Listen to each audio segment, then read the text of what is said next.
Bueno, estamos de regreso, otra semana que transcurre y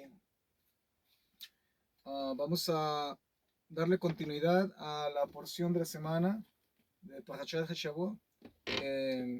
Y tenemos en esta semana la porción de Shemot. eh, y bueno, estamos ya por cerrar Shabbat aquí, pero la porción siguiente sería Vayera.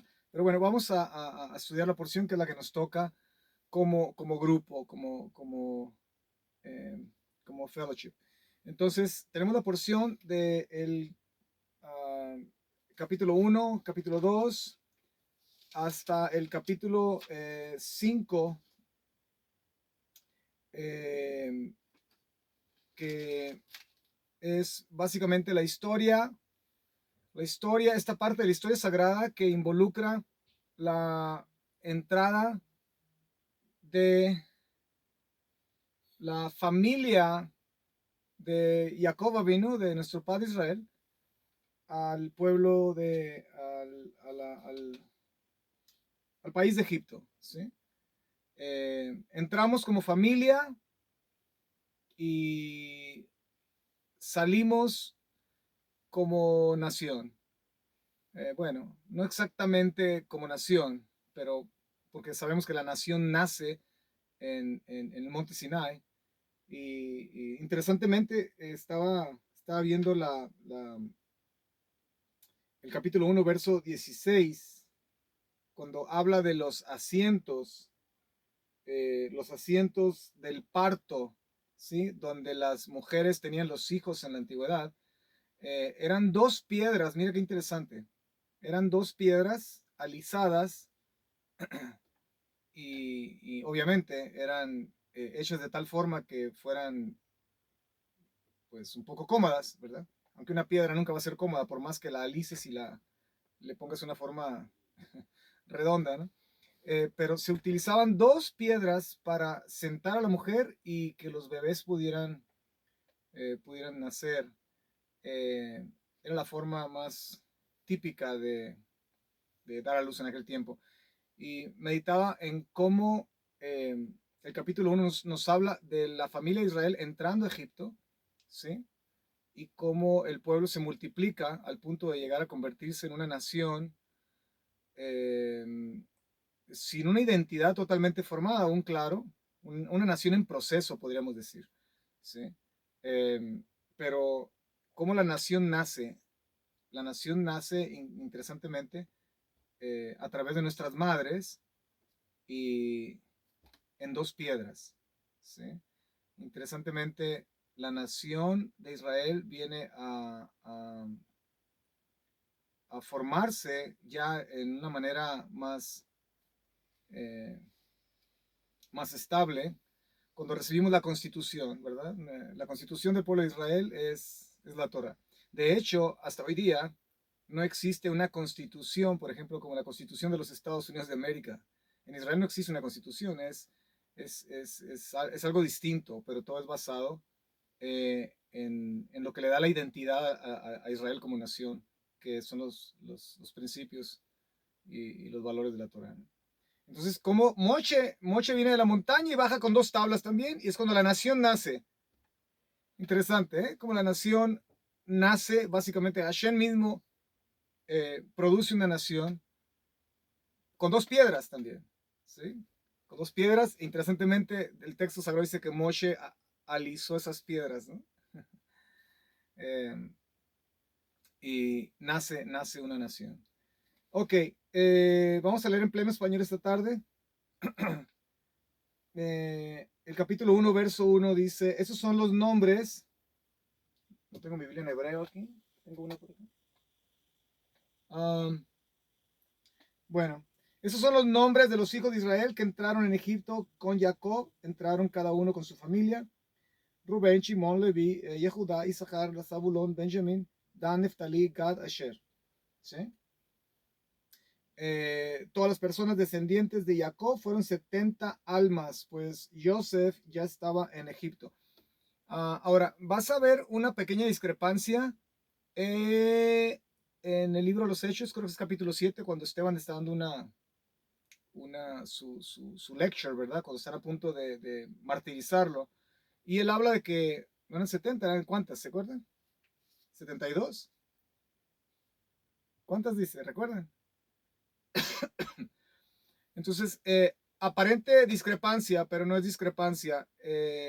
Esteban está citando la Torá, la Septuaginta, vaya, que había sido traducida al griego, y en la Septuaginta se considera, eh, uh, se consideran otras personas que se añaden ahí. Sería otro tema de tocar después. Pero lo menciono nada más porque, bueno, hay personas que han hecho una gran disertación en base a esto y ya ven que la Biblia se contradice, ¿verdad? Pero no, lo que estaba haciendo Esteban estaba citando la Septuaginta, la traducción del griego, del hebreo al griego, que había sido hecha por eh, eh, los 70 ancianos en Egipto, aproximadamente 200 plus años antes de la venida del bendito. Y la Septuaginta da un número extra y hay una razón, pero bueno, es otro tema por tocar en otro momento. Bueno, quiero hablar esta tarde acerca de, vamos a enfocar un poco es una porción muy rica y vamos a tratar de enfocar en un tema que es el tema que nuestros ancestros vivieron y los ancestros de todos ustedes también, porque recuerden, todos sus ancestros estaban representados en Egipto también. Sí, Merced. Estoy viendo aquí referente a lo que está mencionando el libro de los Hechos de Esteban. Dice Yeah. que fueron, en la versión Reina Valera, dice que fueron 75 personas. 75, sí. Nada más será. Quería Sí, sí, sí. Ya, mencionar, ¿no? sí, gracias. El número 75, sí. Entonces,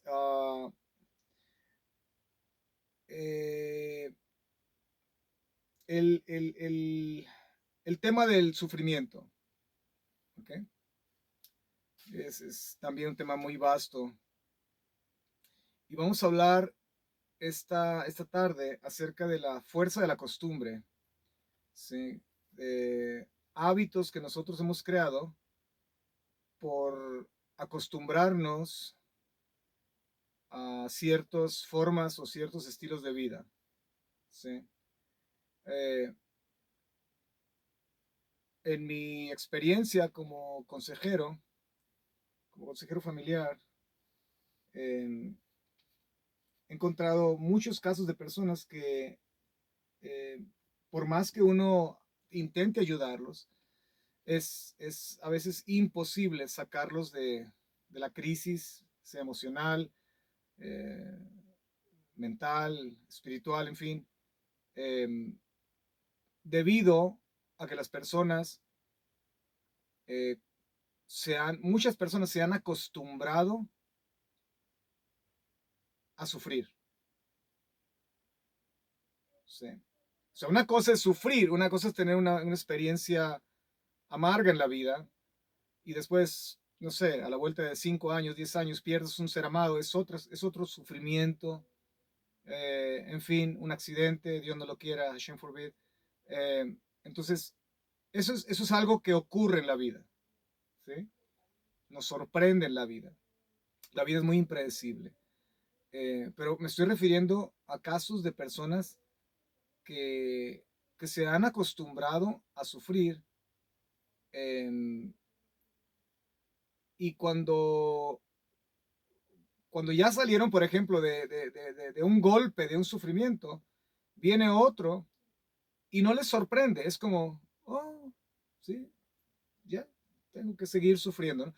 Gente que se ha acostumbrado al sufrimiento.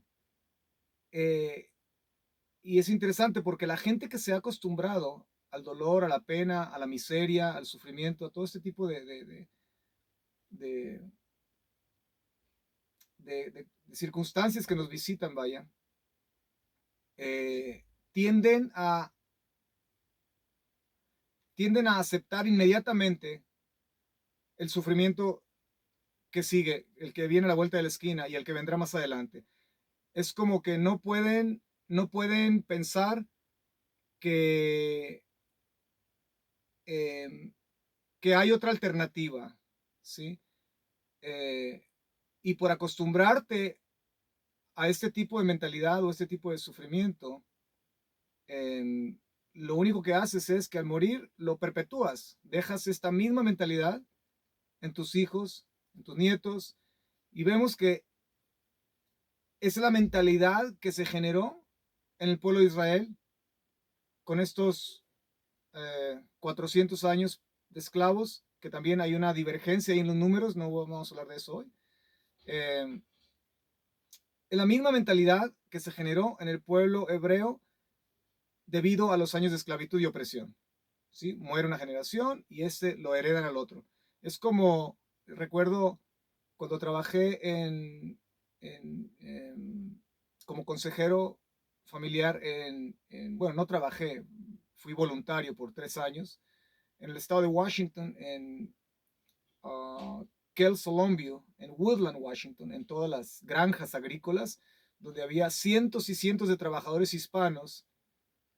Recuerdo que me llegué a encontrar personas que los padres tenían a sus hijos trabajando en los campos agrícolas, niños de 16, 14 años, 15 años, en Woodland, Washington. Eh, y, y, yo le decía al padre, bueno, esta semana vamos a venir por todos los jóvenes, y yo me llevaba a los jóvenes en un gran camión y me los llevaba a Kelso, Washington, o a Longview, y los metía a ESL, a inglés como segunda lengua, que aprendieran inglés, los metía a clases de computadora, y ¿qué no hicimos por todos esos jóvenes? Me acuerdo, mi esposa y yo. Le estoy hablando de que 25 años atrás, aproximadamente. ¿Sí? Entonces, hubo señores que me decían, mire señor, le agradezco que usted quiera ayudar a mi hijo, pero yo vengo de una familia de campesinos. Hasta donde recuerda mi mente, me decía el señor, mi abuelo fue campesino, mi bisabuelo fue campesino, mi abuelo fue campesino, mi padre fue campesino, yo soy campesino y mi hijo va a ser campesino. Y yo le decía, señor, pero su hijo tiene 16 años, él tiene la oportunidad de aprender inglés, tiene la oportunidad de aprender clases gratis en el Community Center, ¿verdad? De computadora, de esto. Y yo no podía ir más allá, porque bueno, ellos eran de origen nativo, algunos eran mixtecos, de hecho el español lo hablaban muy quebrado, otros eran de Oaxaca, en fin, eran gente muy bella, muy humilde, muy linda, pero eh, se veía la huella de la herencia perpetuada de estos hábitos y estas costumbres. La gente se acostumbra. Increíblemente, yo entraba a esas cabinas donde vivían estos campesinos y eh, apestaba, pues imagínense, trabajaban 16 horas al día, llegaban y se bañaban, todo lleno de lodo adentro, y digo, ¿cómo es posible que puedan acostumbrarse a esto? Eh, y no lo digo en forma derogativa, no me tomen a mal, ustedes me conocen, pero mis perritos viven mejor que personas así. ¿Cómo es posible que un ser humano se acostumbre a esto? Mi abuelo, mi bisabuelo, mi padre, yo y mi hijo va a seguir siendo campesino. ¿Sí? La fuerza de la costumbre, lo destructivo que es acostumbrarnos a ciertas cosas en la vida. Bueno, esto pasó con el pueblo judío. ¿Ya? So, ahora, cuando nosotros pasamos por algún Egipto, vaya, pongámoslo de esa forma, una crisis en nuestras vidas, ¿sí? eh, la, la, la amarga experiencia del momento nos hace percibir a nosotros mismos como inútiles. como gente incompetente, somos gente débil. Y lo más trágico de todo es que cuando nos vemos de esa forma, empezamos a creer realmente que sí somos inútiles, que sí somos incompetentes, que sí somos débiles, ¿sí? Que sí somos miserables. Es el momento que estamos viviendo. Todo lo que podemos ver en ese momento son solo nuestras limitaciones. ¿Sí? Y yo sé, es muy posible, aunque hay gente joven aquí en la pantalla, eh, algunos, bueno, eh, uh, yo sé que todos de alguna forma hemos experimentado algo así. Es como que se te cierra todo y lo único que puedes ver son tus limitaciones. No puedes ver nada más. Es como que esta crisis, este Egipto por el cual estás pasando, te está empujando a que veas la vida de esa forma, porque has estado en esta crisis por una semana, ya pasaron dos, ya pasó un mes, pasaron 6 meses, pasó un año, en fin, y esto no cambia. Entonces, qué es lo que esta fuerza de la costumbre causa en nosotros? Que empezamos a ver nuestras limitaciones porque vemos que no podemos avanzar, no podemos solucionar. ¿Ya? Solo vemos lo pequeño y lo miserable y lo débil y lo limitado que somos. Sí. So, interesantemente, en los primeros capítulos del libro de Éxodo, Shemot, Israel, encontramos al pueblo de Israel, entramos como familia una vez más, pero inmediatamente cuando después de la muerte de Yosef, Israel es esclavizado, es oprimido, tiranizado. Israel sufre ahora.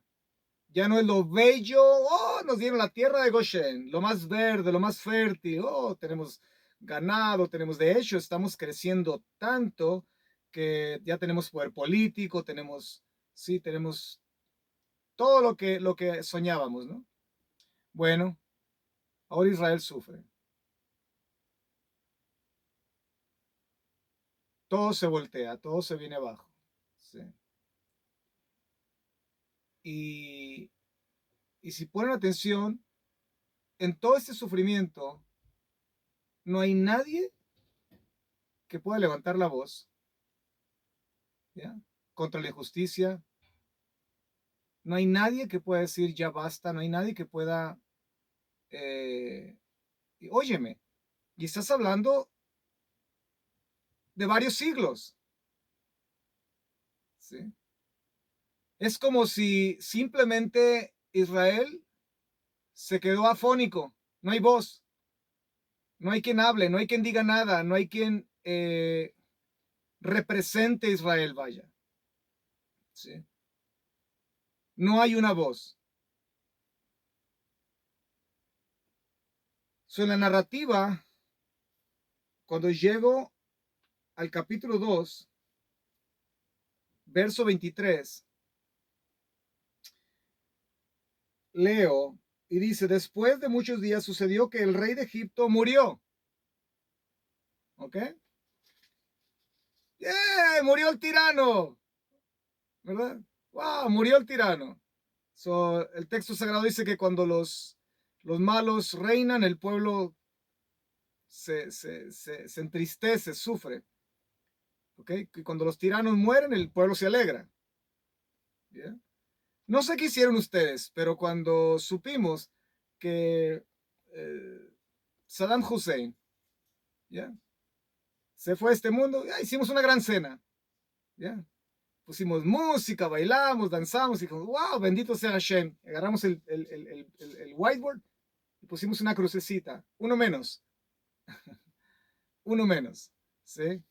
Eh, Ahora, obviamente, mucha gente va a pensar de mí, va a decir, oh, pero oye, usted qué desamorado. No, soy muy amoroso, ya, porque cuando hicimos eso, básicamente estábamos congraciándonos con todas las personas que estos semimonstruos tiranizan, oprimen, torturan, violan, asesinan. Nos estábamos congraciando con el dolor ajeno. Finalmente murió el tirano. ¿Sí? Entonces, perspectivas distintas, ¿no?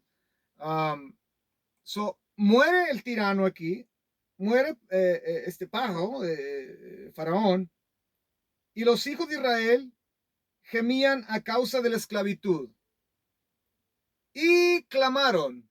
Me llama mucho la atención la palabra clamaron aquí, porque la palabra clamaron tiene que ver con, eh, con juntarse en forma colectiva. ¿Sí? No fue que un hebreo clamó a Hashem y estaba gimiendo en su casa mientras el otro estaba, no sé, viendo Facebook o enviando un texto, ¿verdad? Y feliz porque estaba viendo un video, no sé. No, colectivamente, en forma de asamblea, tiene la idea esta palabra. Clamaron y por causa de la esclavitud su clamor subió delante de Dios. Y oyó Elohim, y oyó Dios su gemido y recordó Dios su pacto con Abraham, con Isaac y Jacob. ¿Recuerdan que estudiamos la palabra recordar una vez? Sahar. ¿Ya? No quiere decir que Hashem se le olvidó al pueblo. Oh, estaba tan ocupado que, ay, el pueblo, tengo que ir a regresar, ¿verdad? Redimirlo. ¿Cuál era la agenda? Ay, disculpen, qué ocupado estoy. La palabra recordó no es que se le olvidó. La palabra recordó aquí, Sahar o Sahor, que puede ser intercambiable, significa que actuó a favor de ellos cuando él pensó en Israel. Cuando Dios recuerda a su gente, él actúa a favor de. La misma palabra Sahor o Sahar viene cuando y Hashem se acordó de Noach, de Noé. No que se le olvidó a Noach y el barquito, no. Simplemente Hashem actuó a favor. Eso significa recordar en hebreo. ¿Sí? Por eso cuando venga alguien a tu mente y lo recuerdes, ¿sí? Haz algo, porque recordar en hebreo es actuar a favor de la persona que viene a tu mente. ¿Sí? Doña Shonita viene a tu mente cuando saliste de México, de Honduras, de Guatemala, de no sé, y Doña Shonita viene a tu mente. ¿Ok? No seas cruel, sabes que cuando saliste de tu pueblo, Doña Shonita vivía en una casita de 4 palitos. Ahora tienes el número de teléfono de Doña Shonita. Y no seas cruel, no le vas a llamar y decir, hola Doña Shonita, ¿cómo va la vida por allá? ¿Sabes que todavía viven? No, tú vas a actuar a favor de Doña Shonita. Eso es recordar a Doña Shonita. Actuar a favor de. Eso es recordar bíblicamente. ¿Ya? Recordarás el día Shabbat. Ah, hace más sentido ahora, ¿eh? No quiere decir que, oh, ¿qué? Espérate, ¿es domingo hoy? Oh, no, es Shabbat. No, eso no quiere decir recordar en hebreo, quiere decir que vas a actuar, ¿sí? ¿Qué vas a hacer en Shabbat? Vas a hacer algo, ¿sí? No solamente vas a decir, oh, es Shabbat, ¿no? Mentalmente. No, recordar es hacer algo inmediatamente, es una acción inmediata que viene después de la imagen o del pensamiento que viene a tu mente. Si no haces algo a favor de, es que no recordaste. Esa es la idea. ¿Ya? Hashem recordó su pacto con Abraham, Isaac y Jacob. Me llama la atención. ¿Alguno de ustedes podría llamarle a mi esposa, por favor? No me he traído mi té. Gracias.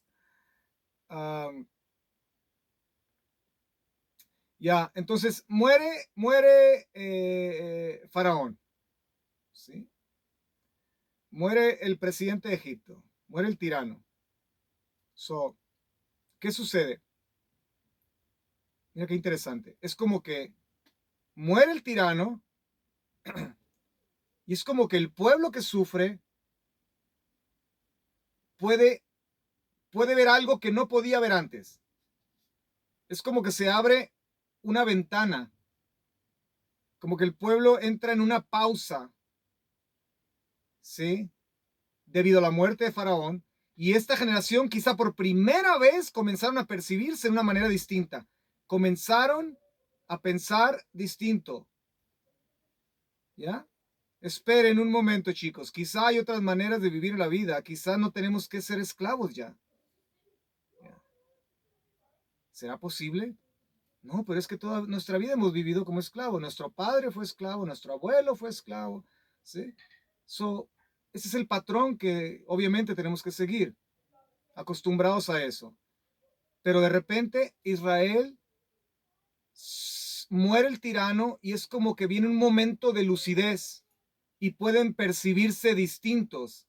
Murió el tirano. ¿Será que existirán otras alternativas para vivir la vida?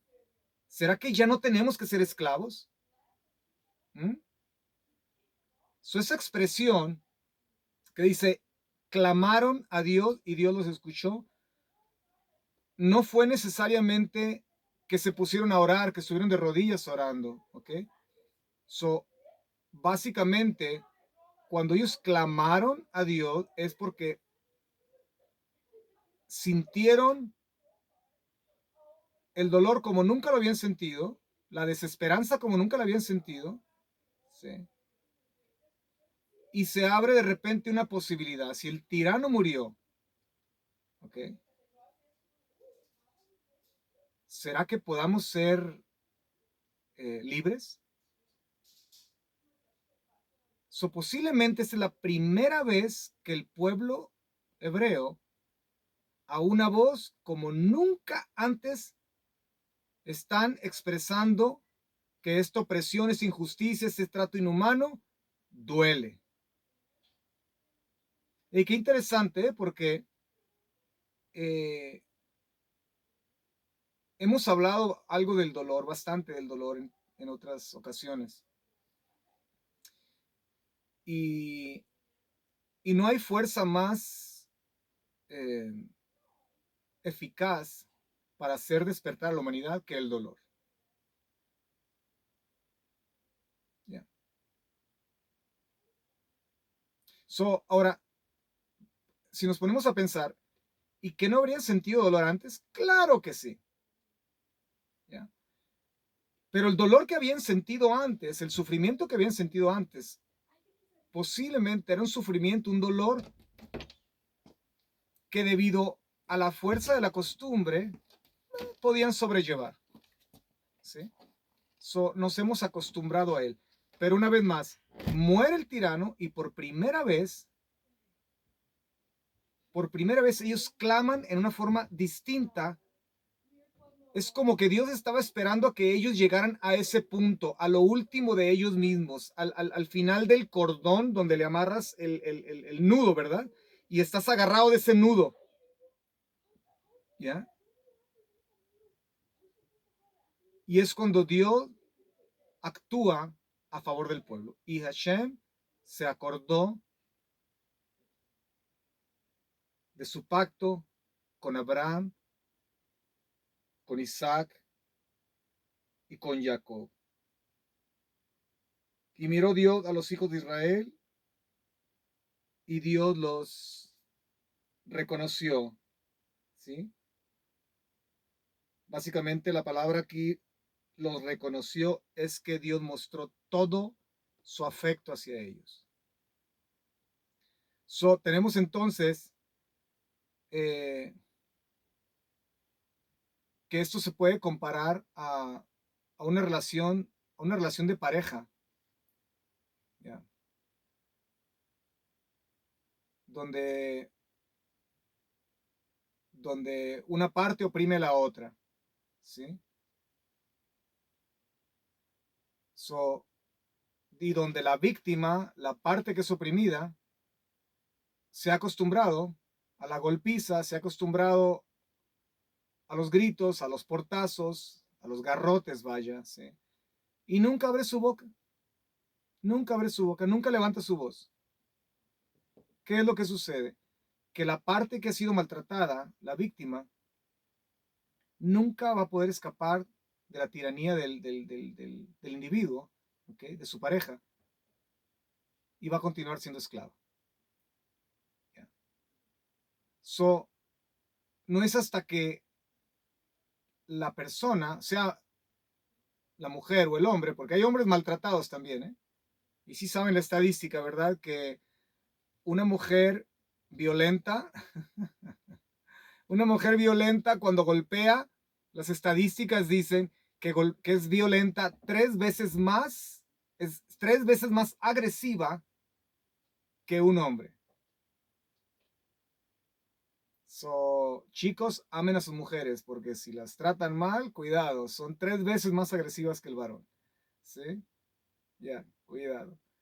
Y véanlo, vean nada más, por ejemplo, es increíble porque ha habido noticias donde, bueno, el hombre golpea con el puño, ¿sí?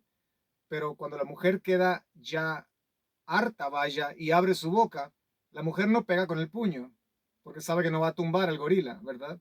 La mujer, ¿qué hace? La mujer viene de noche y con un cuchillo filoso le amputa su órgano genital. ¿Han escuchado historias de esas? Ya. Yeah.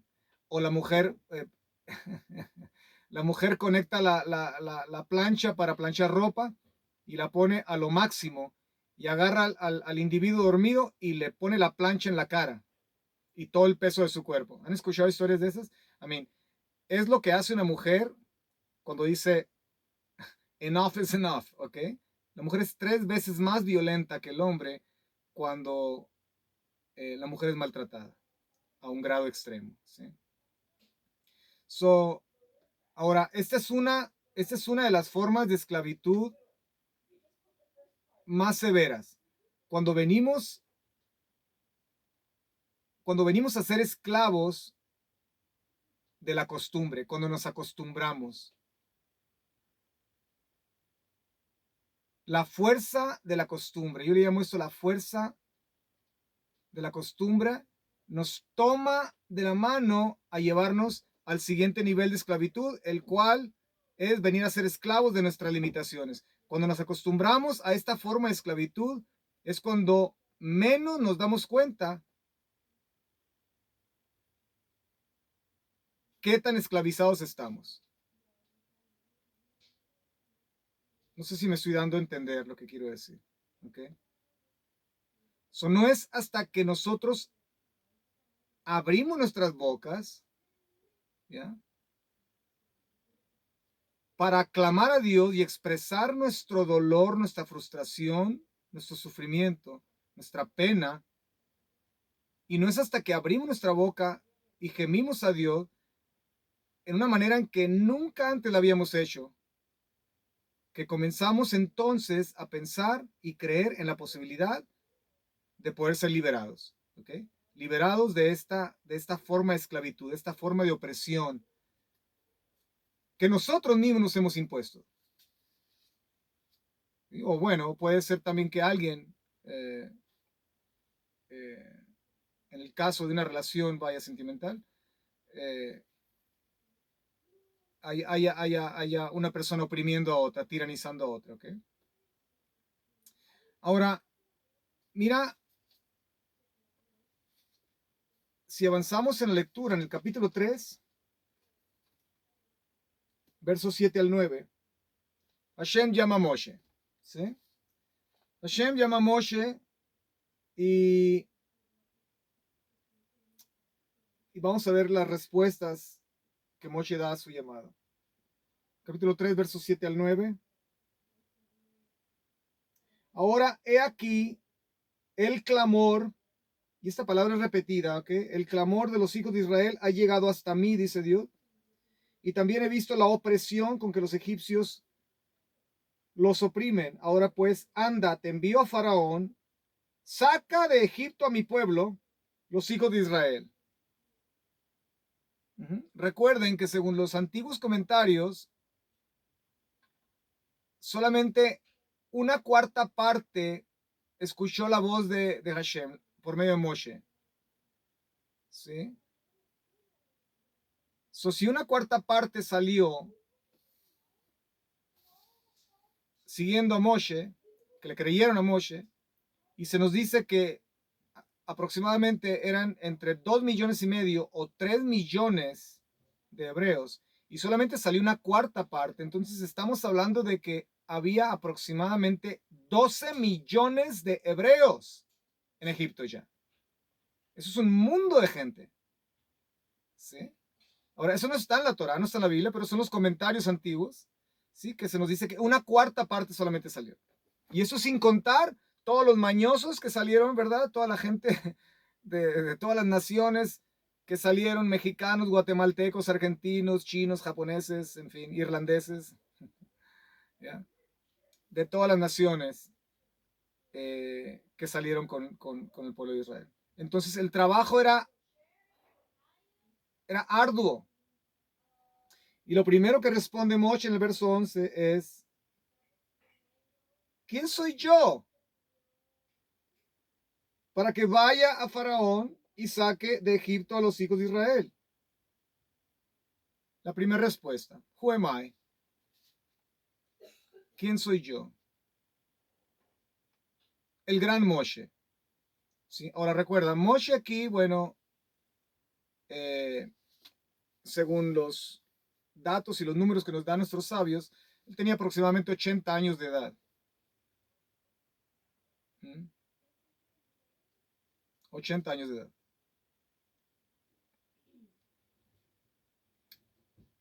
El capítulo 3, verso 11. ¿Quién soy yo? Capítulo 4, verso 1. Continuamos con la narrativa. Pero Moshe respondió y dijo, ¿y qué si no me creen ni atienden mi voz?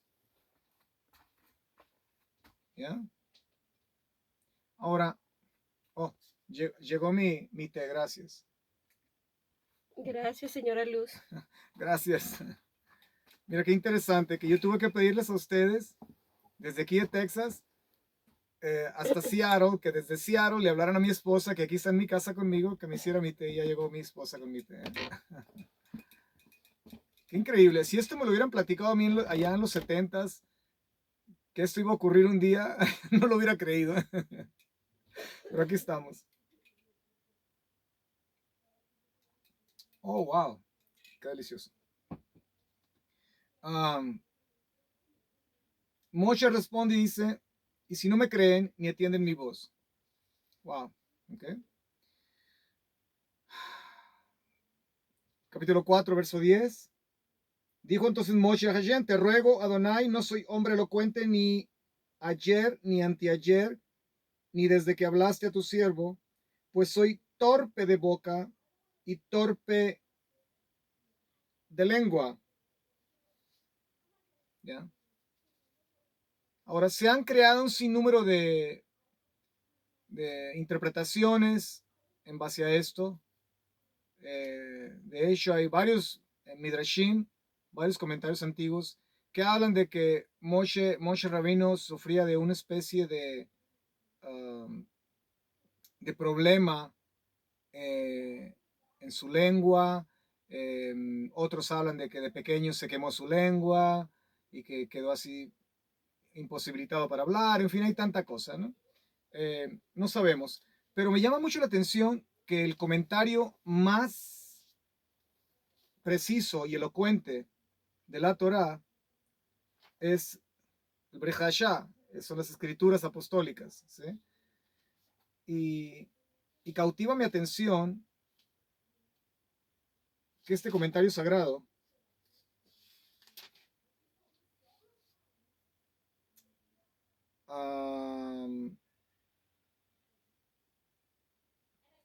nos dice algo muy contrario, inclusive a lo que nuestros sabios nos dicen en la antigüedad, ¿sí? El capítulo 7 del libro de los Hechos,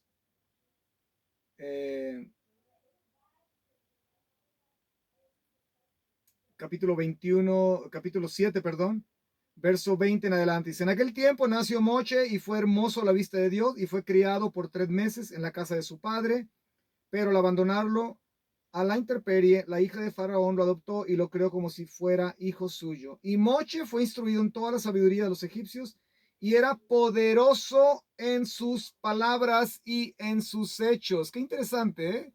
Una aparente contradicción, aparente contradicción. Sí, poderoso en sus palabras y poderoso en sus hechos. Ahora, hay que entender aquí algo. Yo una vez escuché a alguien que dijo, no, eso, poderoso en sus palabras quiere decir en sabiduría. No.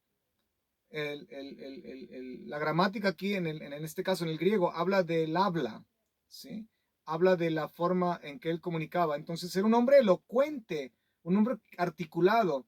¿Por qué Moshe nos dice aquí que es torpe de boca y torpe de lengua? ¿Por qué será? ¿Será que Moshe tenía ya 40 años de cowboy en Midian, ¿verdad? Trabajando como pastor, vaya, con su suegro, atendiendo los rebaños de su suegro. Y bueno, piensa por un momento, 40 años trabajando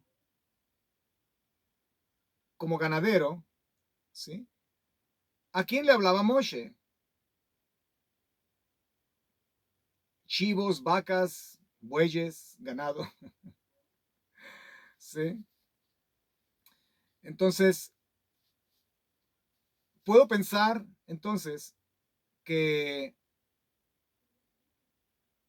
posiblemente Moshe dice, no atenderán mi voz porque él mismo ha estado atorado por 40 años, acostumbrado a una rutina muy distinta a la que tenía en Egipto.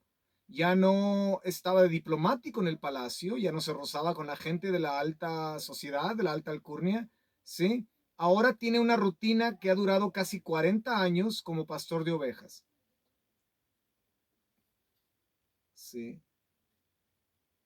Posiblemente la seguridad que da las relaciones sociales a la manera en que Moshe las tenía en un círculo de una clase social tan alta, en el círculo del poder, posiblemente Moshe lo perdió. 40 años son muchos para ser básicamente eh, desintoxicado de todo lo egipcio y tener una rutina totalmente distinta a la que tenía en Egipto. 40 años hablando con ovejas es muy distinto a ir a hablarle a Faraón, al hombre más poderoso del planeta en ese tiempo, en el tiempo conocido, ¿no? E ir a hablarle a esta multitud de hebreos, a estos casi 12 millones de hebreos. ¿Cómo comunicar? ¿Cómo lo van a escuchar? Óyeme, hoy tenemos todos los medios, tenemos Twitter, tenemos Facebook, tenemos YouTube. ¿Qué no tenemos hoy día? Hoy masivamente podemos hablarle a millones de personas. Pero en aquel tiempo, ¿cómo logras convencer a 12 millones de personas que han estado atorados y convencidos de que son unos inútiles, que son unos esclavos, que son unos miserables y que nacieron para eso? ¿Cómo convences a una nación que ha estado acostumbrada a la esclavitud de la fuerza de la costumbre, sin tener los medios que tenemos hoy? O sea, el trabajo era impresionante, impresionante. Eso es la grandeza de Moshe, que sin Twitter, sin Facebook, sin absolutamente nada, ¿ya?, viene a ser el libertador de un pueblo que no tenía voz. Esta historia sagrada es única porque la narrativa del libro, mira qué interesante, cuando tú vas al inicio, iniciamos la lectura en el capítulo 1, cuando inicia la narrativa sagrada, el libro comienza con un grupo de gente, ¿sí?, que no tiene voz. Es a voiceless people. Gente que no tiene voz, no tiene quien lo represente. Como decimos, el dicho, como dice en español, el dicho, vos no tenés ni voz ni voto, así que se calla. Sí. La gran paradoja en esta historia sagrada es que esta parashá y el nombre inclusive del libro es Shemot. Sabemos que el nombre del libro originalmente no es Éxodo, ¿verdad? Esa es la traducción de la Septuaginta en el griego. Uh, el nombre del libro Éxodo quiere decir salida, ¿sí? Pero sabemos que el libro habla mucho más de la salida de Egipto. De hecho, habla del inicio de la construcción del Mishkan, del tabernáculo. Habla de un sinnúmero de las Aseret Hadebarim, de los 10 mandamientos. El libro tiene un mundo de información, no solo habla de la salida, ¿ya? Pero el nombre del libro originalmente sabemos que es Shemot, que es nombres. Y esa es una paradoja, ¿ya? Que encontramos en el libro solo a personas esclavizadas, sin voz y aún sin nombres.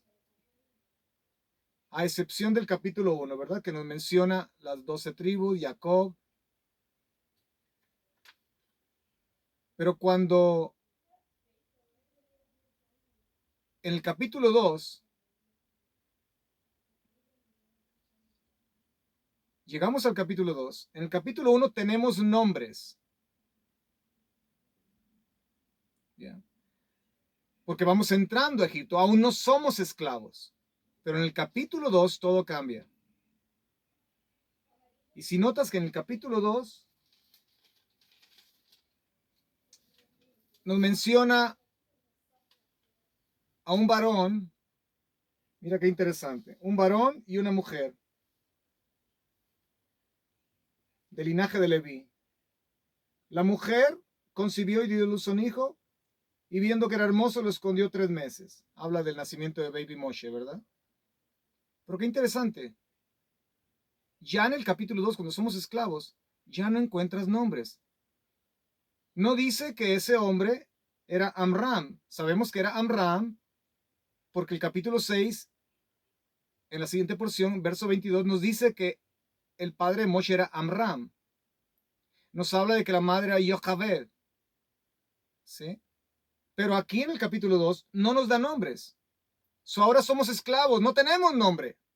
No tan solamente no tenemos voz, pero ahora me han privado de mi nombre también. De hecho, Moshe no se llama Moshe, le llaman niño, le llaman hijo, tuvo un hijo, el niño, el hijo, el niño, pero no le llaman por nombre.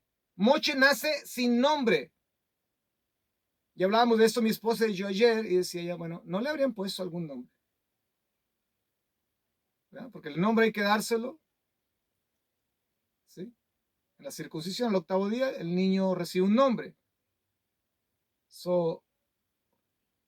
Moshe fue circuncidado, ¿no le habrán puesto nombre? Es una incógnita que tenemos, ¿eh?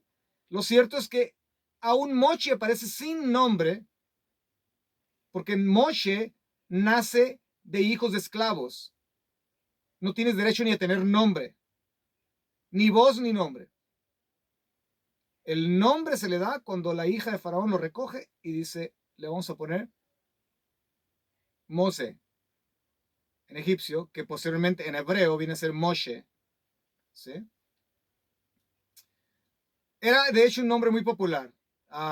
Muchos de los faraones, Tutmosis, hubo un faraón, Ramses, es Ramoses, es Ramses, se pronuncia Ramses, pero Ramoses, ¿okay? Era un nombre, era un nombre común en ese tiempo. Pero aún Moshe nace sin nombre. Qué interesante. Se refieren a él como niño, como hijo, pero no hay nombre hasta que la hija de Faraón viene y le da un nombre. Ahora, nombre, sabemos lo que significa en hebreo, ¿verdad? ¿Qué significa en hebreo nombre? Shem. Shem, ¿qué significa Shem? Shem en hebreo significa realidad. Significa el carácter, la esencia de lo que eres. ¿Ya? Por eso Hashem al final de la Torah dice que nos va a dar una piedrita con un nuevo nombre, ¿sí? Nos va a dar una nueva esencia, básicamente, una nueva realidad. Shem significa realidad, carácter, esencia, lo que somos en esencia, ¿sí? Ahora,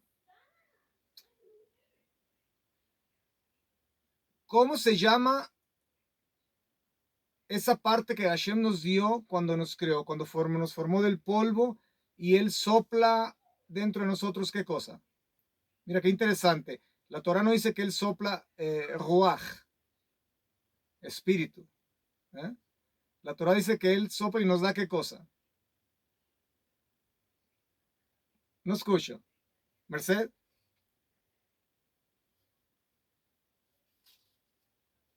El alma. ¿Aliento de vida o soplo de vida? Nos da el aliento de vida, claro. ¿Cómo se le llama el aliento de vida? El alma. El alma, claro. Pero recuerden que hay dos palabras para alma en hebreo. Una es nefesh. Ajá. Y la otra es lo estaba diciendo ahorita. Exacto. ¿Quién dijo neshama? Gloria. Gloria. La neshama es esa energía vital que Dios sopla entre nosotros, que viene a ser la energía vital que hace que el cuerpo, la sangre corra por nuestro cuerpo, ¿sí? Es esa energía inteligente, esa alma inteligente que Él pone en nosotros, ¿sí? Con inteligencia. El alma que Hashem pone en los animales es distinta, no es un alma como la nuestra, no es un alma inteligente, es otro tipo de inteligencia, una inteligencia más baja, menor en los animales, ¿sí? Pero cuando tú tienes, déjame ver si puedo escribir algo aquí. No tengo mi whiteboard por aquí. Oh, sí lo tengo. Ok, voy a escribir la palabra neshama.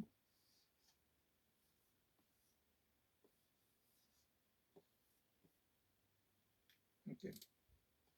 Aquí tenemos la palabra neshama en hebreo de aquí para acá, ¿verdad? No sé, quizás ustedes la están viendo al revés, pero bueno. Nun, Shin, Mem, en Hey. Neshama. ¿Sí? Esa es la esencia nuestra. ¿Sí? Si tú le pones, voy a encerrar un círculo, el centro, el corazón de la palabra neshama, que es nuestra esencia, ¿cuál es? Shin y Mem, Shem. ¿Sí? Entonces, nuestro nombre está ligado intrínsecamente a nuestra alma. ¿Sí? Somos nuestro nombre, nuestra esencia, somos lo que somos, nuestra realidad. Yeah. Me preguntaba mi esposa ayer, bueno, ¿y qué de esa gente que recibieron nombres? Por ejemplo, yo tenía un vecino muchos años atrás que su padre le llamó literalmente, y esto no lo estoy inventando, creo que lo mencioné anteriormente. Su padre le puso por nombre Judas Hitler. Eso lo mencioné en alguna ocasión, ¿recuerdan? Años atrás. Ahora, Judas y Judá es un nombre precioso, un nombre hermoso. De hecho, es el único nombre de las 12 tribus de Israel que lleva el tetragramatón, que lleva el nombre sagrado, Yud He Vav He. Solo se añade la Dalet, ¿sí? Que al añadir la Dalet, el nombre viene a tomar forma de como una máquina que produce alabanza, básicamente, un productor de alabanza, un productor que da gloria a Dios, ¿no? Yehudá. Le quitas la letra Dalet, la D, y queda el Yod Hei Vav Hei, el nombre sagrado de Dios. Qué interesante.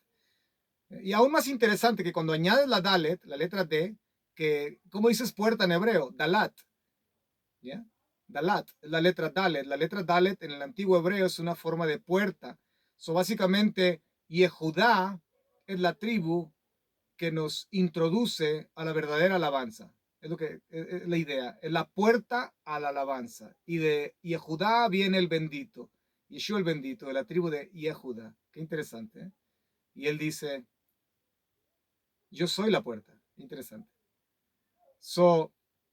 Pero o sea, Yehudá es un hombre bello, un hombre hermoso. Pero este individuo, obviamente, al utilizar el otro nombre, Hitler, entonces básicamente no está hablando de... sabemos de qué Judas está hablando. Pues vaya. Judas Hitler. Entonces, ¿cómo arreglas esto? Conocimos a otra muchacha que era hija de un líder religioso muchos años atrás y su padre le puso por nombre Hades, porque el padre pensó que era un nombre muy bonito, suena muy bonito, Hades. Oh, Hades. Y Hades o Hades en inglés, sabemos que es el compartimiento en el mundo de los paganos, de donde viven los espíritus torturados, ¿verdad? Vaya, lo que sería la versión del infierno, ¿no? Entonces, imagínate, cómo, si esa es la esencia y la realidad de estos hijos, y créeme que este muchacho, Judas Hitler, um, era raro, era raro, caminaba raro, platicaba raro, hacía todo raro. Entonces, cómo el nombre afecta a la persona, es increíble. Ahora, ¿cómo se soluciona este problema? Bueno, sabemos que la Torah dice en el último libro que Hashem nos va a dar un nuevo nombre, ¿verdad? Entonces, una nueva esencia, una nueva realidad. Entonces, hay esperanza para la gente que ha recibido nombres un tanto incómodos, ¿verdad? En este mundo. Pero mira qué interesante que la palabra nombre en hebreo forma parte de lo que es nuestra esencia, nuestra alma. La neshama es el centro de la palabra neshama, ¿sí? Estamos hablando entonces aquí de cómo la fuerza de la costumbre, toda mi vida he sido esclavo de este hábito, ¿sí? Nadie lo sabe, solo lo sé yo, es mi vida secreta, ¿sí? Y saben, no hay cosa más hermosa y bella que la verdadera libertad. La verdadera libertad es cuando no escondes nada y puedes mirar a los ojos a todo mundo y sabes que no escondes nada. Sabes que no hay perversión en tu corazón. Sabes que aunque eres un pecador rescatado por gracia de Hashem, ¿sí? Defectuoso, pero sabes que no escondes nada. Sabes que eres transparente. No hay cosa más. Esa es la verdadera libertad. La gente que aún está atada a hábitos, a costumbres, a perversión sexual, a todo tipo de cuestiones que son destructivas, esa gente aún vive en Egipto. Aún no han levantado su voz. ¿Ya? Aún no han gemido, no han llegado a lo último de su vida. ¿Ya? Y es por eso que Hashem no va a actuar a favor de ellos hasta que no lleguen a lo último de sus vidas. ¿Sí? Hasta que no reconozcan que han vivido una vida de esclavos, pero esclavos de sí mismos, esclavos de esa fuerza, de la costumbre, que porque es mi hábito, me gusta, lo amo, no se metan conmigo con eso. Esto es mío. Pero cuando voy a la sinagoga o cuando voy a mi congregación, ahí todo el mundo me ve que yo levanto manos y que me pongo el talí, me pongo la kipa de esta forma y verdad. Sí. Eso es miseria, es esclavitud. No hay cosa más bella que experimentar libertad de esa forma. Cuando tú no escondes nada, es cuando sabes que si la muerte se sorprende, no tienes por qué temer ni a la muerte, porque no escondes nada. Has sido verdaderamente liberado por el bendito. Yeah. Y aquí estamos hablando entonces de cómo la fuerza de la costumbre, el hábito de una rutina vacía, sin propósito divino, tiene el poder no solo de esclavizarnos, pero también tiene el poder de dejarnos sin voz a tal punto de que cuando perdemos nuestra voz, también perdemos, nos arranca nuestro carácter, nos arranca nuestra realidad, nos arranca nuestra esencia como seres espirituales humanos, como hijos de la luz. En mi mesa de consejería, ya hoy día no hay nada que me sorprenda. Créeme, llevo más de 30 años escuchando familias, escuchando gentes, escuchando, pues mi esposo me trata de esta forma, o mi esposa, o mi hijo, mi hija, mi abuela, en fin, que ya he escuchado de todo. No sé si me falta escuchar aún todavía cosas nuevas, pero no creo. ¿Sí? Y lo interesante o lo triste de esto es que la mayoría de la gente que viene por consejería es gente religiosa. ¿Sí? Es gente espiritual. Es como es posible, dices. Hay gente espiritual que aún vive esclavizada de la fuerza de la costumbre. ¡Claro! Oh, sí, claro. Claro que sí. El proceso entonces de la liberación del pueblo de Israel inicia. ¿Cuándo inicia? Mira qué interesante. El proceso de la liberación en tu vida. ¿Recuerdas cuando andabas de vago? Cuando andabas, no sé, pues que sí, creías en Dios, pero realmente no había habido un encuentro místico, profundo, que tu alma despertara. ¿Sí? ¿Cuándo fue que tu alma despertó? Cuando gemiste, cuando llegaste a lo último de ti mismo. ¿Ya? Cuando le pusiste el nudo al cordón, vaya. ¿Ya? El proceso de la liberación del pueblo de Israel no fue distinto. Inició cuando el pueblo llegó a lo último de ellos mismos, cuando gimieron colectivamente e individualmente a Dios como nunca antes lo habían hecho. Es cuando el proceso de la redención inicia. Yeah. Mira qué interesante, porque si analizas los 4 registros del bendito de nuestro Señor Yeshua, la vasta mayoría de todas las curaciones, los milagros, las liberaciones que Él hizo, que Él realizó, fue cuando las personas que clamaron a Él estuvieron dispuestas a abandonar la esclavitud de sus rutinas. ¿Ya? Cuando estuvieron dispuestos a abandonar aquello a lo cual habían estado acostumbrados. ¿Se acuerdan del ciego? Ten misericordia de mí, y que dice, ¿quién viene? Oh, Yeshua Hanosri, el de Nazaret. Y recuerden lo que hace este Barteoma o Bartimeo. ¿Qué es lo primero que hace? Arroja su capa. Sabes que había varios tipos de capas. Una capa identificaba al leproso, bueno, el que tenía el Sarat, la enfermedad de la piel. Otra capa identificaba al ciego, ¿sí? Otra capa, eran como las formas de identificarse, eran las credenciales de aquel tiempo. Cierto tipo de capa, oh, lo veías de lejos, ese es, tiene Sarat, leproso, saca la vuelta. Cierto tipo de capa, era la capa que usaba el ciego.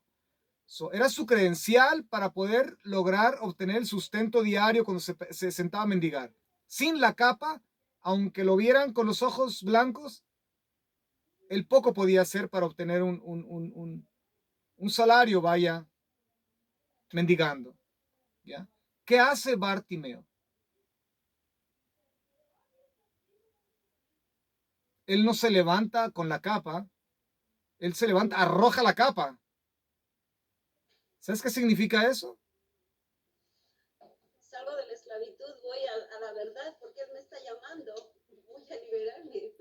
No necesito capa para que me digan, porque le estoy clamando, tú eres el Mesías, Rey de David. Yeah. Júrame, quiero ver. Exacto. Llegó a lo último de él mismo. Él no pensó, voy a doblar mi capa, la voy a dejar guardada. Hey, tú otro ciego, te encargo que le eches un ojo a mi capa, ¿ok? Porque voy a regresar. No, ¿verdad? Él aventó su capa, mostrando que él ya estaba agotado de vivir una vida acostumbrada a lo mismo, sabiendo que su capa era el medio por el cual él podía obtener un ingreso diario para poder comer, pagar su techo posiblemente. Pero él arroja su capa. ¡Wow! Eso es una fe muy agresiva. Es lo que convence al bendito de decirle, sé sano. La mujer sirofenicia. Mira, yo soy como un perro. Soy como un perro comiendo las migajas de tu mesa. Mis hijos también son perros. Pero haz algo, por favor. A lo último, llegó a lo último. La mujer con el que tenía la hemorragia del flujo de sangre. ¿Ya? Una mujer en ese momento, si osaba tocar a un hombre, más a un sadik, un hombre justo. ¿Ya? La mujer podía ser sentenciada a la pena capital. Bueno, que la pena capital había sido quitada del pueblo de Israel, pero bueno, en fin, ya ves, la efectuaron, le llevaron a cabo con Esteban y pudieron haberla mínimo, haberla maltratado, golpeado. Pero la mujer llegó a lo último de ella mismo. Esta realmente, si tú analizas todos los milagros y las curaciones y todo lo que el bendito hizo, la vasta mayoría de ellos fueron con personas que tuvieron ese tipo de emuná, agresiva, una fe agresiva. Llego a lo último de mí mismo, no me importa, me muero peleando, pero lo voy a intentar. Ya me agoté, me harté, vaya, de estar acostumbrada a esta hemorragia que por 12 años he estado teniendo. 12 años. Había perdido toda su fortuna yendo con doctores. ¿Ya? Y nada le había mejorado. O sea, quiero ponerlo de otra forma. No es hasta que salimos de nuestra rutina, trabajo, la tienda, casa, lunch, trabajo, casa, tienda, lunch, trabajo. Llega el viernes, es Shabbat, ¿ya? Sinagoga, llega la noche, Havdalah, restaurante, domingo, al mall. No necesito zapatos, pero tengo que ir al mall a comprar algo porque sé que está barato. ¿Ya?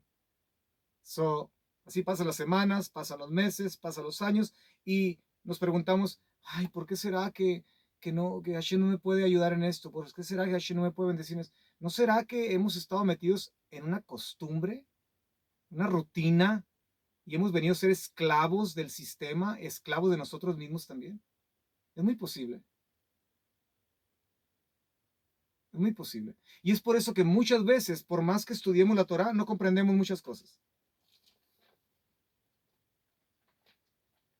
No estoy diciendo que tengan una fe tan agresiva que abandonen trabajo, que abandonen todo y se vayan a las montañas, se vistan de blanco, ¿verdad? Y no estoy diciendo eso. Uno tiene que ser responsable, uno tiene que usar diligencia en todo, claro. Pero me refiero a la manera en que muchas veces hemos vivido la vida posiblemente por meses, por años. Y todo lo que ha sido una costumbre, nada más. Una costumbre soñando con un día salir de esta rutina. Y es por eso que muchas veces Hashem tiene que quitarnos un ser amado. Así es. Muchas veces Hashem tiene que estropear nuestro nuevo auto, quitarnos nuestra cuenta de banco gorda, ¿ya? Permitir inclusive que una enfermedad nos aqueje. Ajá. Ya. Claro que sí, claro que sí. Quebrarnos para que nosotros podamos clamar a Él, porque si Él no nos hace clamar a Él, nosotros no podemos clamar a Él. Hashiveinu Hashem Elecha Benashuba, dice el libro de Eikha, el libro de Lamentaciones. Hashiveinu Hashem Elecha Benashuba, una de las frases más bellas que me enamoran del texto sagrado. Hashem, Hashiveinu, hazme regresar a ti para que yo pueda regresar a ti. Oh, ¿quieres que te haga regresar a mí? Ok, si eso es lo que estás pidiendo, cuidado con esa oración.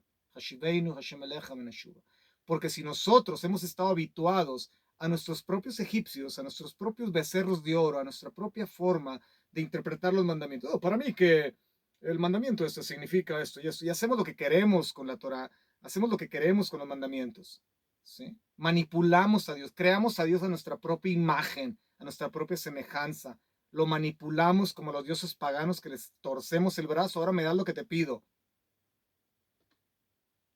Hashem, hazme regresar a ti para que yo pueda regresar a ti. Y Hashem lo que tiene que hacer muchas veces es utilizar precisamente el sufrimiento, el dolor, la pena, para que nosotros podamos regresar a Él. Hay gente que por ahí le dirá, no, Hashem no enferma a nadie. Por favor, lea bien o póngase otros lentes, otra prescripción, ¿ok? Porque parece que está perdiendo la vista.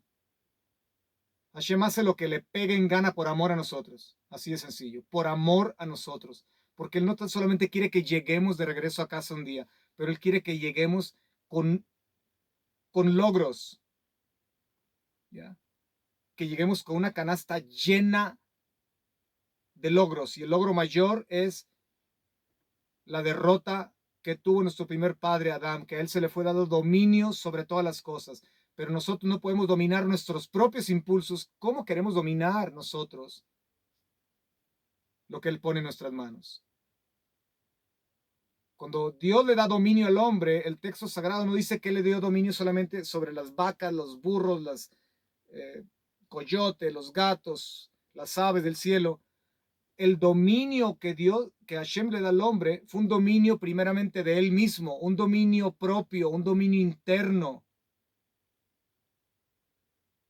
Cuando el hombre pierde dominio de sí mismo, es cuando el hombre pierde dominio sobre lo restante, sobre la creación.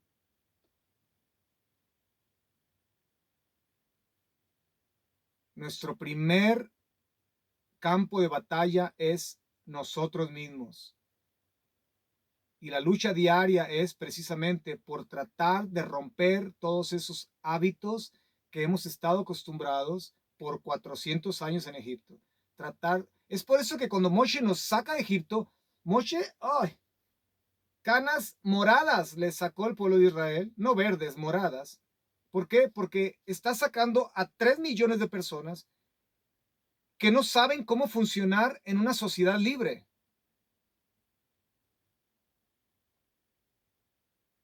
¿Ya? Se dice a menudo que salieron de Egipto, pero Egipto nunca salió de ellos.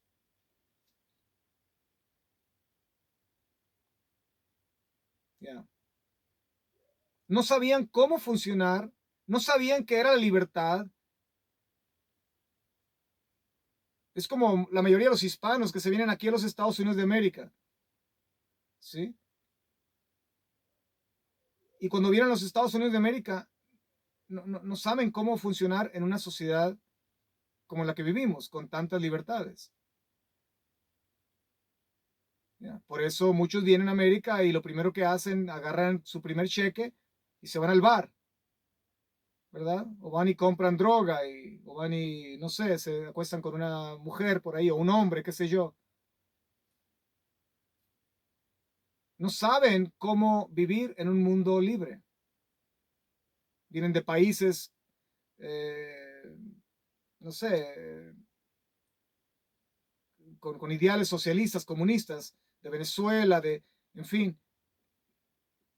Y llegan aquí y no saben cómo van a funcionar en una sociedad libre. Porque han estado acostumbrados, ¿sí? Nacieron y crecieron en un mundo de esclavitud. So,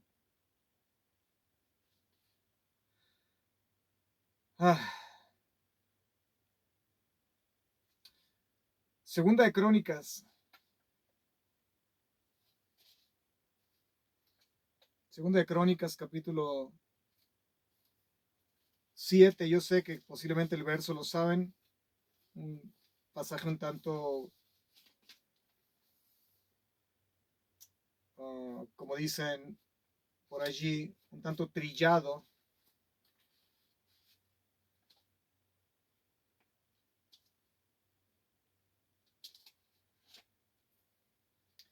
Pero no es que esté trillado. Yo pienso que ha sido más mal entendido que trillado.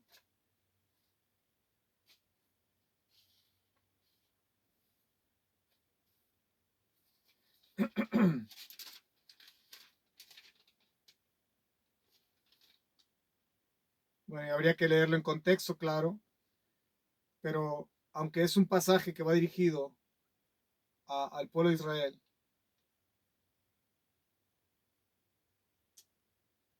es un pasaje que por extensión, si uno lo comprende, uno lo asimila, lo atesora, es un pasaje que tiene el poder precisamente de liberarnos de esa fuerza tan nociva, tan tóxica, tan destructiva, que es la fuerza de la costumbre.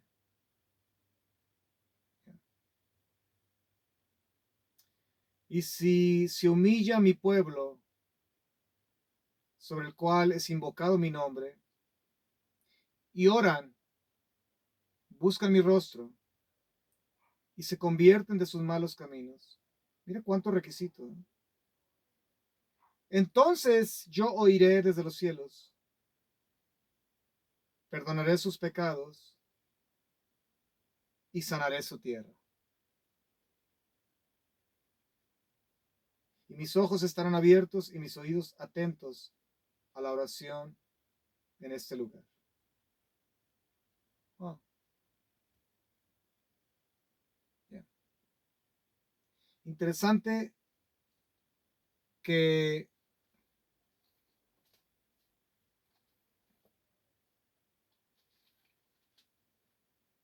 el sufrimiento en una forma crónica nos esclaviza y nos hace creer que para esto nacimos. ¿Sí? Nos limita, nos hace ver como personas miserables, perdedores. Pero cuando ese sufrimiento llega a un punto donde Dios nos abre una pausa y nos da un poquito de luz, ese es el momento cuando podemos pensar, wow, sí, puede existir una posibilidad de que yo salga de todo esto. Cuando llega esa luz, si nosotros clamamos, nos humillamos realmente a Hashem, con todo el alma, con todo el corazón, es cuando el milagro ocurre, es cuando Hashem dice, y se acordó Hashem de su pacto con Abraham, Isaac y Jacob, y actuó en favor de ellos, cuando Hashem actuó en favor de nosotros. So,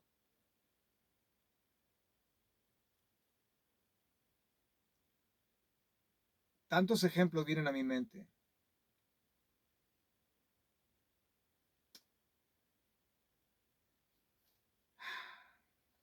El poder del momento. Si esa pausa que se abre en tu vida, si ya estás cansado, agotado, y hay un patrón que ha sido establecido en tu vida, un hábito, una costumbre, y si hay una pausa que se abre y si llega esa luz en tu vida, ese es el poder de un momento. ¿Sí? Si tú no haces uso de ese momento para caer de rodillas y clamar a Dios, el poder que hay en ese momento va a pasar. Y vas a seguir en el mismo ciclo, en tu mismo Egipto, en tu mismo hábito, ¿sí? Y vas a seguir siendo esclavo del faraón que lleva uno dentro. El faraón que uno mismo ha creado, que uno mismo ha alimentado. So, hablamos de un pueblo que se acostumbró a vivir sin voz, sin nombre, sin esencia. Recuerdo cuando vine a los Estados Unidos por primera vez. No, cuando me vine a quedar, porque yo iba y venía. ¿Qué fue? 35 años atrás, poco más de 35 años atrás. Bueno, y había algo que yo no podía aceptar hasta la fecha. Yo he sido un rebel, he sido un rebelde del sistema, ¿sí? A mí el sistema no me gana, a mí el sistema jamás me ha ganado en este país. Yo le gano al sistema. Porque cuando llegué a este país, vi de fuera cómo todo se maneja aquí en este país. ¿Ya? Y el sistema quiso engañarme a mí y hacerme saber que en mi trabajo me iban a llamar por un número. Si me acuerdo, el segundo trabajo que tuve me dieron un pager. ¿Se acuerdan aquellos pagers? Aquellos cuadritos que te daban y que te los ponías y que te sonaba o vibraba. Creo que aún existen por allí, ¿verdad? Bueno, los pagers de aquel tiempo eran grandotes, así, ¿no? Te ibas de lado. Ahora ya, después fueron más modernos, ¿no? Más ligeros. Pero me acuerdo que me dieron un aparato porque yo estaba on call en un trabajo y yo tenía mi número, me habían asignado un número. O sea, yo vine a ser un número. Ya no era Jorge Homer. Era un número. Y yo siempre llegaba con mi esposa y le decía, no, no, no, a mí ellos me quieren convencer de que yo soy un número. Yo no soy un número. Soy un hijo de Dios, soy un hijo de la luz. ¿Sí? Y vine a este país a estudiar, a prepararme, y yo voy a graduarme y y yo no soy Jorge Homer, no soy un número. ¿Ya? Después, cuando obtuve mi Social Security, mi seguro social, ¿okay? 61257 0341. Bueno. También me quisieron vender la idea de que ahora soy un número más extenso. Oh, es más próspero, es un número más grande, ¿verdad? Ya has prosperado un poco. No, señor, yo no soy un número, soy un ser espiritual humano. Y mi nombre es Jorge Homer Aviles. Y no soy un número y nadie me convence que soy un número.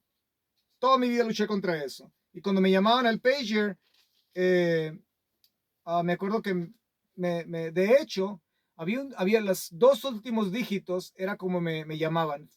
45, algo así, no recuerdo, 45. ¡Hey, 45! Y yo a propósito no volteaba, aunque me voten del trabajo, pero ellos no me van a convencer que soy un número.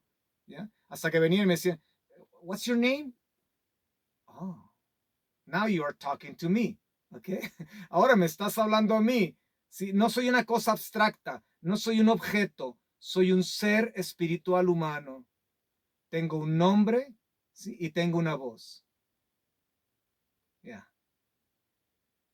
So, la fuerza de la costumbre. Nuestra gente, nuestros ancestros se acostumbraron a ser tratados. ¡Hey! 61257. Para acá. Haga más ladrillo aquí. 408. Por acá, ¿verdad? Números, números, números. Se cayó uno de la pirámide construyendo. ¿Quién cayó? El 585, no te preocupes. El 586 lo va a reemplazar. Un número. No existes. Tengo un nombre, tengo una esencia. Tengo una voz. Ni el sistema, ni el faraón interno me va a ganar. ¿Ya?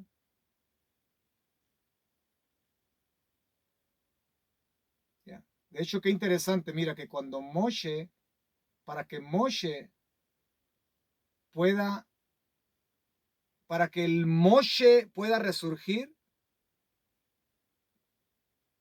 para que Moshe pudiera resurgir como líder, como un hombre de Dios, tuvo que matar a un egipcio primero.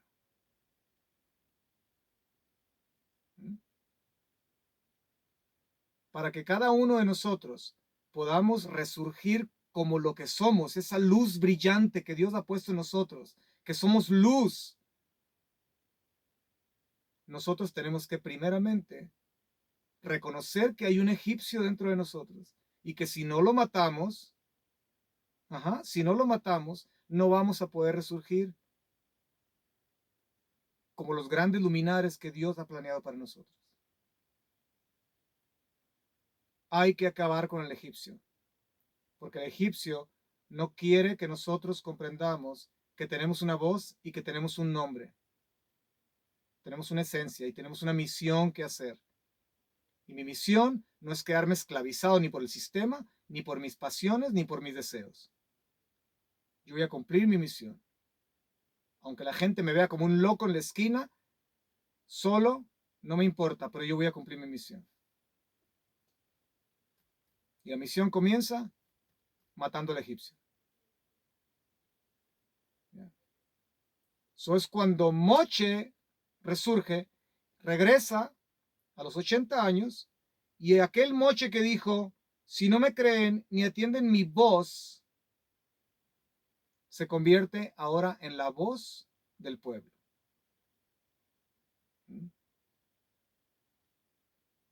So, ¿cuánta gente? Soy torpe de boca y lengua. Repite la misma frase. Aquel torpe de lengua que lo usó como excusa porque sabemos que él era elocuente. Aquel hombre que dijo, no van a escuchar mi voz. Vino a ser la voz de la liberación, la voz de Dios. So, piensa en este momento, cuánta gente no habrá esperando escuchar la voz de uno de ustedes. Y nosotros seguimos todavía de chiveros. Seguimos arreando ganado. Y la voz de Dios sacudiéndonos por dentro nos habla en sueños, nos habla a través del estudio de la Torá, nos habla a través de personas, nos habla a través del impulso, nos habla a través del deseo, de la pasión de hacer algo por un mundo que cada vez se pierde y se va más hacia abajo, hacia la destrucción. ¿Cuánta gente no habrá esperándonos? Si nosotros matamos al egipcio, le ponemos fin a este egipcio y empezamos a ver que no estamos tan limitados, que hay una grandeza que Dios ha puesto dentro de nosotros. Ahora en mi viaje a Cuba, yo no sé qué la gente espera de mí, pero me están diciendo que me está esperando una comitiva de, de los pastores y líderes mesiánicos de La Habana, que quieren escucharme, que quieren saber y que quieren, ellos piensan que yo soy una especie de no sé qué pensarán, la verdad, de super líder, no sé. Y ellos me ven como una especie de regulador que voy a ir y voy a poner orden a toda esta locura que está ocurriendo en Cuba con todas estas cosas que están sucediendo allá, de grupos que están, bueno, Abraham tuvo mujeres, Jacob tuvo mujeres, hay que, la poligamia y todo ese tipo de locuras, ¿no? Y ellos están esperando a que yo llegue para establecer una especie de statement of faith, de una especie de, ¿cómo decimos? Statement of faith, una especie tradúceme, Chris, como un credo, vaya, donde la gente pueda decir, oh, esto es lo que tenemos que creer. Así que, ¿quién soy yo? Menos que una partícula dentro de un grano de arena. Pero sabes una cosa, a través de los 10 años que he estado hablando con mi gente en Cuba por teléfono, por video, por miles de medios, vaya ahora internet, todo lo que tenemos, un pueblo que no tiene voz ni nombre, están esperando que una persona que vive en el mundo libre, ¿ya? Yo, un chiquitito de ese tamaño, ¿ya? Vaya y sea la voz de ellos, que les hable, que les dé esperanza. No tan solamente que introduzca el medicamento que llevo, la comida y la ropa, pero ellos quieren escucharme, quieren escuchar una voz. Y espero que cuando yo hable, que sea enteramente la voz de Dios utilizando mi lengua, que no pase ni por mi cerebro, que sea la voz directa de Dios hablando a través de mí. Entonces, así con ustedes, es tiempo ya de despertar. Es tiempo de despertar y ver que posiblemente esta fuerza de la costumbre nos ha mantenido en un Egipto, en un letargo, y que podemos estar ahí atorados, atorados. No esperemos a que ocurra algo que nos quiebre a tal punto, que nos duela tanto para clamar a Hashem. Yeah. So, Hashem nos ayude. Bueno, simple, básico, fundamental, el mensaje de la porción de esta tarde, pero creo que muy necesario e indispensable.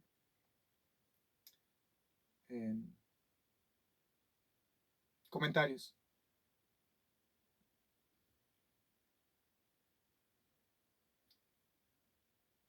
¿Algún comentario? Algo que quieran compartir? ¿Algo que quedó en sus corazones? ¿Qué es lo que se llevan esta noche? A mí me impactó mucho eso, lo de Moshe, que en Hechos dice que era elocuente, que era, mi versión dice un buen orador, o un poderoso orador. ¿Qué versión tienes? Y bueno, estaba mirando el Nuevo Testamento judío. Porque lo que comenté, en este caso, en el griego, en las escrituras apostólicas, la idea de hombre elocuente y hombre de palabras, la idea en el griego ahí es que habla de su capacidad de comunicar.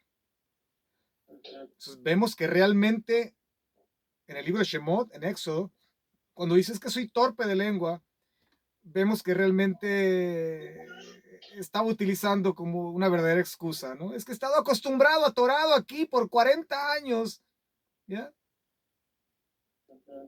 Y bueno, la única forma de evadir esta responsabilidad es decir que yo no soy bueno para hablar, ¿no? Y estaba pensando, de hecho, esta enseñanza me recordó un poquito de la enseñanza de la Torre de Babel, de que vivimos, pues, que somos bombardeados todos los días con Babilonia y que tenemos que salir de ella. Y es interesante, pues, eso de Moshe, porque parece que él tuvo 3 etapas en su vida, ¿no? 40 años, 40 años y 40 años. Él vivió 120 años. Sí. Y pues podemos decir que los primeros 40 era cuando era el poderoso orador en Egipto. Podemos decir que estaba en la gran ciudad. Y, y ya después fue cuando se fue a Madián con su suegro. Podemos decir que se fue al rancho, ¿no? A desintoxicarse de todo lo de Egipto. Y finalmente, sus últimos 40 años fue cuando estaba con el pueblo de Israel. Y es interesante, eso me impactó mucho a mí. Y cuando mencionaste cuando mató al egipcio para salvar la vida del otro hebreo, justamente también estaba pensando en eso. Y del comentario judío de la Torre de Babel, cuando se moría un individuo, la gente no hacía nada, pero cuando se caía un ladrillo, ahí sí todos lloraban. Dolía. Ajá, y es como diciéndole, le importa más la reputación de ellos de ser una reputación grande, que lleguen hasta los cielos, no le importa la vida de la humanidad. Exacto. En cambio, Moshe sí, a él no le importó su reputación, él miró a un lado y a otro y dijo, nadie va a hacer algo, pues a mí no me importa mi reputación, yo voy a ir a defender a mi hermano. Y mata al egipcio y estaba pensando en eso, pues, de las fases de su vida y como relacionado, pues, con el tema de hoy, que a veces tenemos que llegar hasta el fin de nosotros, de cortar con esta rutina que tenemos en nuestra vida. Y de hecho es todo eso es Babilonia, ¿no? De esa rutina del trabajo y ver tele, todo lo que enseñan en la tele es Babilonia, basura y todo eso, pues tenemos que quedar con eso y llegar hasta el fin, cuando realmente vamos a exclamar a Dios como estamos aprendiendo, pues. Wow. Es un poco de de lo que me empacó. Ok. Wow, gracias, Chris. Y sabes qué interesante, porque hablamos de y tirano y esclavos, ¿sí? Pero qué interesante, porque si te pones a pensar, la esclavitud en la cual el tirano vive es aún peor que aquellos a quien tiraniza, aquellos a quien esclaviza, porque a los que esclaviza, ellos, en este caso Faraón, cuando él muere, ellos vieron esta oportunidad y fue cuando clamaron a Dios, ¿no? Hashem los oye y fueron libres, pero Faraón nunca fue libre. Entonces, cuando nosotros tenemos una tendencia a querer controlar gente, a querer manipular personas, a querer estar siempre en control de todo, nosotros nos convertimos en esclavos también, esclavos de un deseo por estar en control. O sea, es otro tipo de esclavitud y es más miserable esa esclavitud porque no la notas, aunque te la hagan ver, tú no lo puedes ver, ¿sí? Porque tú crees que estás bien, porque después de todo, tú quieres estar en control. Y Faraón murió como esclavo, aunque él fue el que tiranizó a nuestros ancestros, él murió sin esperanza. Nuestros ancestros murieron, salieron de la esclavitud, murieron, pero murieron con esperanza. So, es increíble, ¿no? Y por ejemplo, volviendo al caso de las personas las parejas que golpean y que la mujer golpea al hombre, el hombre a la mujer, en fin, tanto la víctima como el golpeador o la golpeadora, ambos son esclavos. ¿Ya? El que le vende la droga al que es esclavo de la droga, el que vende la droga también es esclavo, ¿sí? De un deseo desordenado por el poder y el control y por la avaricia. Entonces, pero la gente no se percibe así. Entonces hay un sinnúmero de tipos o diferentes formas de esclavitud que pueden ser inclusive peores que aquellos esclavos que parecen ser las víctimas. Cuando el victimante, decimos en español, cuando el victimador,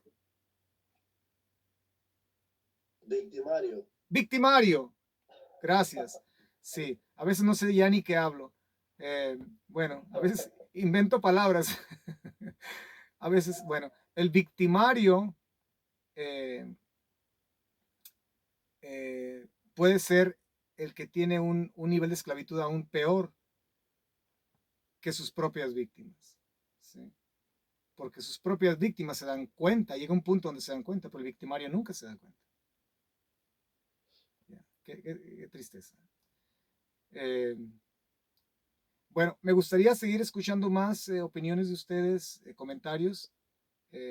No se me vayan, vamos a regresar. Quiero despedirme solamente de nuestra audiencia. Gracias por sus likes. Y bueno, vamos a vernos la próxima semana en lo que posiblemente sería la última clase, no, la penúltima clase antes de mi viaje a Cuba. Sí, porque ya el countdown ya tiene que 16 días me quedan para ir a Cuba. Entonces, ya siento que me sudan las manos. Entonces, vamos a tener la próxima clase de la semana y posiblemente no creo que tengamos clase de aquí a 2 semanas más porque ya serían mis preparativos para irme. Entonces nos vemos con la ayuda de Hashem la próxima semana. Mismo lugar, misma sintonía. Pasen una bella tarde. Ese es Proyecto Howard. Shalom, shalom.